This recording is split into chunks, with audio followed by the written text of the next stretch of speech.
All right, today we're going to dive into a book that honestly turned a lot of ideas about money completely on their head. You've probably heard of it, Rich Dad, Poor Dad. It's sold millions and millions of copies for a reason. It challenges pretty much everything we're taught about how to get rich. And it all comes down to this one really powerful core idea that might just change the way you think about your own wallet. So let's get into it. So let's start with a simple question to get you in the right headspace. What if you had two dads?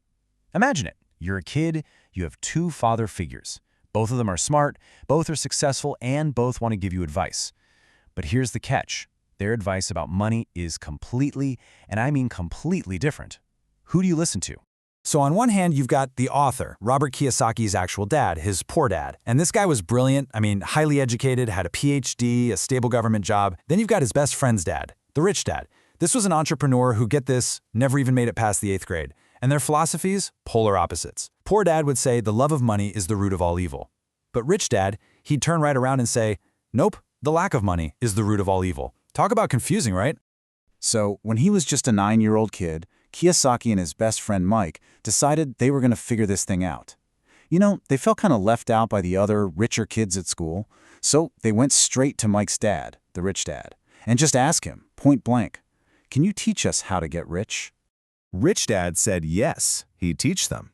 But not in a classroom. Oh no, his offer was a little different. He told them they had to come work for him. Their job? Dusting cans in one of his convenience stores, every Saturday for 3 hours. And the pay? A whopping 10 cents an hour. So 3 weeks of this go by. 3 weeks of missing out on softball games, doing the super boring work, and for what? 30 cents. Kiyosaki was done. He felt totally used, exploited, and was pretty much convinced that Rich Dad was just a greedy crook who had zero intention of actually teaching them anything. He was ready to quit and give him a piece of his mind. But when he finally confronted him, Rich Dad was totally calm. He explained that the lesson wasn't about to start, it had already started. He said, look, life is the best teacher, but it doesn't give lectures. It just kind of pushes you around. That feeling of frustration, the ridiculously low pay, feeling trapped, that was the first lesson. That was a small taste of what real life feels like for so many people. And just when he thought he understood, Rich Dad threw a curveball, the real test. He said, okay, now go back to work, same hours, same job, but this time I'm going to pay you nothing, zero. The idea was to completely break their focus on working for a paycheck. He wanted to force their brains to start looking for opportunities that were right in front of them. This is when Rich Dad laid out one of his biggest ideas. He said that most people's entire financial lives are controlled by just two emotions. First, there's the fear of not having enough money. That's what gets you to wake up and go to work every day. And then, once you get that paycheck, that's when greed, or let's call it desire, kicks in. You immediately start thinking about all the cool stuff you can buy. And this, he explained, creates this never-ending loop. The fear of being broke pushes you to work, you get paid, then the desire for things makes you spend it all, then the money's gone, and what comes back? The fear. And the whole cycle starts over. He had a name for this endless pattern of getting up, going to work, and paying bills. He called it the rat race. So, by working for free, the boys had no paycheck to chase anymore. Their minds were free. And that forced them to really open their eyes and look for an opportunity that was literally right in front of them. And one day, they saw it. They saw the store manager tearing the front covers off old comic books so he could send them back for a refund, and then he'd just throw the rest of the comic away. And ding, a light bulb went on. This was their first real business idea, and it was brilliant. They asked for the discarded comics, which they got for free. They set up a little library in a spare room in Mike's house. They even hired his little sister to be the librarian and paid her $1 a week. Then they charged all the neighborhood kids 10 cents admission. And for that, they could come in and read as many comics as they wanted. Before they knew it, they were pulling in an average of $9.50 a week in pure profit. And here's the kicker, the part that really changes everything. Their little business was making them money even when they weren't there. Think about that. While they were at school or out playing, cash was still coming in from their comic book library.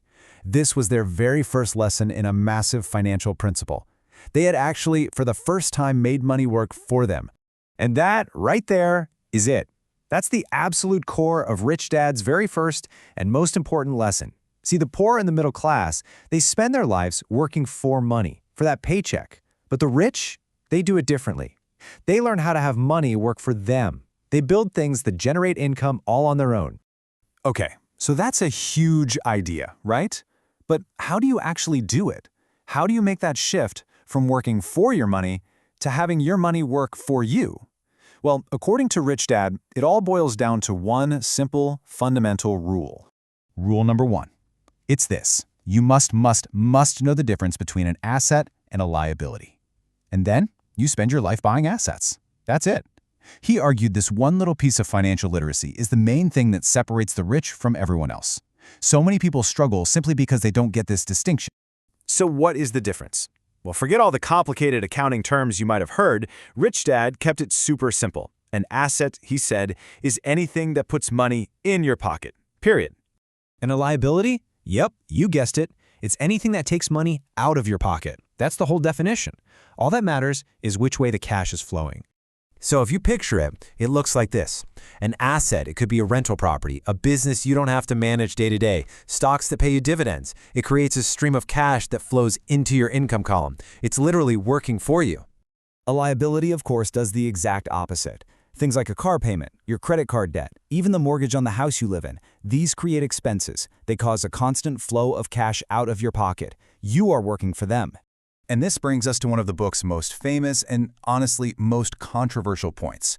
Using this simple definition, the house you live in is not an asset, it's a liability. And why is that? Because every single month it takes money out of your pocket for the mortgage, for property taxes, for insurance, for upkeep. It doesn't put a dime in your pocket unless you're renting it out to someone. So really, it all comes down to where you put your focus. Most people are focused on their income. They're thinking, how can I get a raise? How can I get a higher paying job? That's focusing on your paycheck. The rich, on the other hand, they focus their time, their energy, their money on one thing, building up their asset column.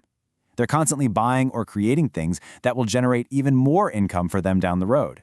And that kind of leaves us with a really powerful question to ask ourselves, doesn't it? When you look at where your money goes every month, what are you doing with it? Are you spending your life buying assets, things that will eventually put money back into your pocket? Or are you just racking up more and more liabilities that only take it out? According to Rich Dad, the answer to that one question makes all the difference in the world.